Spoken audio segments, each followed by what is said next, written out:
When you sign up for a sneaky link relationship, you gotta be aware and be careful, and you gotta protect yourself, man and woman. Because if you're going into an agreement with somebody that this is strictly about sex and it results in a child, the tables can turn, emotions can be high, and the generational curse repeats. Let's get into it. A lot of men do crash out over women that they're just sleeping with. However, it's a higher percentage of women because we're so emotional, because sex does release endorphins, because we're the ones on the receiving end of that. You know what I'm saying? Um, so when your agreement goes from sneaky link and then you have a child with this person, or you're expecting and you decide to keep the child, in your mind, even though you agreed to it on a sound mind, okay, well, this is strictly business. This is a sneaky link. We kicking it. We friends with benefits. We DTF. Don't ever forget that a big part of sex is for reproduction. So when you go into sexual experiences, you got to make sure that if you guys are not committed and if you guys don't respect each other outside of the bedroom or don't even talk or discussion or there's no relationship, that you protect yourself. Because these are a lot of relationships that a lot of people don't want to admit that their children were created in. A situationship, a fuck buddy is your baby mama or your baby daddy. A lot of people don't want to hurt their child in that manner. A lot of people don't want to admit that they really didn't care and they were careless with their body, reckless with their womb, and reckless with their penis. A lot of people don't want to admit that. They just want to act like all of a sudden these people changed, and a lot of people don't even get to know people. How can somebody change when you don't know them? So a lot of my young ladies in the black community, they have a baby and this person is not there for them. They're not supportive. They don't care about the child. They don't check on you. They don't check on the baby's progress. And as soon as you drop the baby, it seems like they're all of a sudden interested.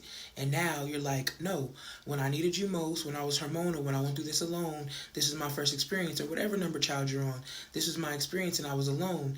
And I told you about my other experiences. Yada, yada, whatever the case may be, I was alone and you weren't there and you let me down. Now, for somebody that you were committed to, that was your man, that's a valid argument. I know this is going to ruffle some feathers, but I have to be honest and I have to be truthful because history keeps repeating itself too much for us not to be honest. If that was not your man and that was your fuck buddy, you cannot expect him to step up in that manner. But that's somebody that desires a family. A lot of people, they just want that dick. I'm being honest. A lot of women just want that penis. It feels so good, and just being sneaking around with somebody that you have no business sneaking around with. They probably broke there, but whatever the case is, when it leads to a child, it becomes your responsibility if this motherfucker don't care. We gotta get out the bedroom, get out our feelings, and start getting in our head and start thinking logically and being for real. It's a dog eat dog world out here. You feel me? So you want to do your best. This is the most affirmative thing you can do for yourself is choose somebody that's not going to let you down. Choose somebody that wants to be a dad or wants to be a mom, a good one. Not just somebody that's able to create a baby because they sperm and they eggs work. No, somebody that desires a family, you know? And this person may come back around and say, I do want to take care of my seed. And you got to put that hurt to the side because parenthood requires sacrifices. Parenthood requires you to change that attitude. Parenthood requires you to grow up and be an adult. And that's always putting your personal feelings to the side for your child's best interest. He wants to be a part of his child's life because that's his family. You're not his family. You guys share family now, but you're not a family because you didn't agree to that. When you go into it, you control sex and they control the relationships. It's harsh, but it's the truth. And I really feel you. I'm a woman first. I feel you. I know the weight gain. Black women are 3 times more likely to have complications between them and their newborn.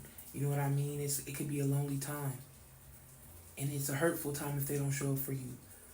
But you can't expect a baby to make somebody fall in love with you when they never cared like that in the first place. You can't expect this child to bridge a gap between y'all when y'all was never relationship to begin with, when there was no compatibility outside the bedroom.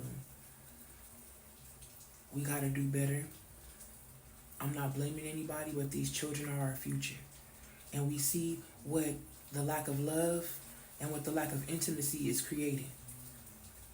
And we see what the lack of respect for one another is producing. And we have to do better. If we're not breaking generational curses, then what are we doing?